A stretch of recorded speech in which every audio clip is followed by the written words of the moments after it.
காவிரி நீர் தமிழ்நாட்டுக்கு வராமல் இருப்பதற்கு மறைந்த முன்னாள் முதலமைச்சர் கருணாநிதிதான் காரணம் என குற்றம் சாட்டியுள்ள சட்டத்துறை அமைச்சர் நிர்மல்குமார், மின் கட்டண கணக்கீடு மற்றும் பிற களப் பணிகளை மேற்கொள்ள ஊழியர்களை பணியமர்த்தும் பணிகள் நிறைவடைந்ததும் மாதந்தோறும் மின் கட்டண கணக்கெடுப்பு மேற்கொள்ளப்படும் என தெரிவித்துள்ளார்.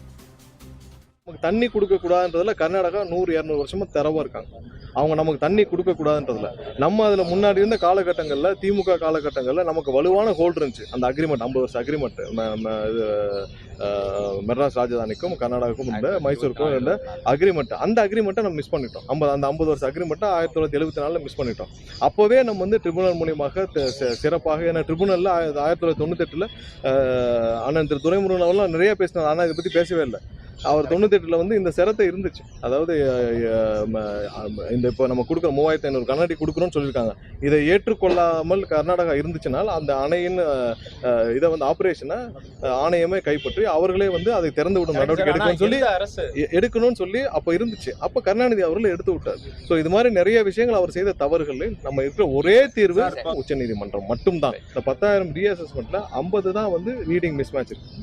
மற்ற எல்லாமே என்ன ஆக்சுவல் ரீடிங் இதெல்லாம் வந்து 4 மடங்கு 5 மடங்கு கட்டணும். ஏன்னா இப்போ 250 யூனிட் இப்போ செலுத்துறாங்க, அவங்களுக்கு ஒரு 300 ரூபாய் வருது, 200 ரூபாய் வருதுன்னா அவங்க வந்து இந்த 2 மாசம் சம்மர்ல அதிக யூசேஜ்னால ஒரு 1800 யூனிட் வருதுன்னா அவங்களுக்கு 15,000க்கு மேலே போகும். இந்த மாதிரி தேவையில்லாமல் ஒரு வாட்ஸ்அப்பில் வர்றதை வச்சுட்டு திமுக தலைவரை போன்ற ஒரு முன்னாள் முதல்வர் வந்து அதை வச்சு 3,70,000 கம்ப்ளைண்ட் வந்திருக்கு. யாரும் நம்ம வந்து நீ பணம் கட்ட தேவையில்லை, பணம் அதுக்கு எக்ஸப்ஷன் கொடுக்கணும், அவ்வளோ பெரிய வார்த்தைகள் வந்து எப்படின்னா மக்கள் மத்தியில் பெரிய பேனிக்கை கிரியேட் பண்ணும். ஸோ அவர் அதை மாதிரியான விஷயங்களை வந்து கண்டிப்பாக தவிர்க்கணும்.